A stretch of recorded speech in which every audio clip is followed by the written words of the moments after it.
আরে বাড়িতে থাকবো না, এই বাড়িতে মানুষ থাকে। ছি! কেন বাড়িতে কেন থাকবি না? আরে ভাই বলিস না, না, বাড়ির লোক একটা কুত্তা পালছি। আরে তাতে কি হয়েছে?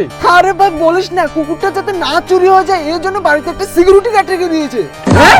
আর ওই গার্ডটা যাতে কুকুরটাকে না চুরি করে ফেলে ওই ভয়ে বাড়িতে একটা সিসিটিভি ক্যামেরা লাগিয়ে দিয়েছে। আর ওই গার্ডটা যাতে সিসিটিভি ক্যামেরাটাকে না চুরি করতে পারে ওই ভয়ে বাবা সারা রাত বাইরে বসে থাকে। হ্যাঁ? কি বলিস তুই? আর বাবাকেও যাতে কেউ কিডন্যাপ না করে ফেলে এ ভয়ে আমাদের বড় ভাইও বাবার সাথে সারা রাত বসে থাকে। আর বড় ভাইয়ের কুকুর পছন্দ না, তাই কুকুরটাকে ঘরের মধ্যে বন্ধ করে রাখে। আর মার বোধে কুকুরকে ভয় পায়, তাই তারা দুজন বাবার সাথে সারা রাত বাইরে বসে থাকে। আর বদির বাড়ির লোকদের পছন্দ করে না, তাই সিকিউরিটি গার্ডটাকে ঘরের মধ্যে বন্ধ করে রাখে। আর বাড়ির সবাইকে বাইরে দেখে আমিও ঘরের বাইরে চলে আসি। মেন কথা হচ্ছে কুকুর আর সিকিউরিটি গার্ড আমাদের ঘরের মধ্যে থাকে আর আমরা পরিবারের সবাই রাতে ঘরের বাইরে থাকি। ওরে বাপ রে, এই বাড়িতে তো সবাই পাগলের দল থাকে। তাই তুই বল, এই বাড়িতে আর মানুষ থাকে? আমি আর এই বাড়িতে থাকবো না, চলে যাচ্ছি। দূর।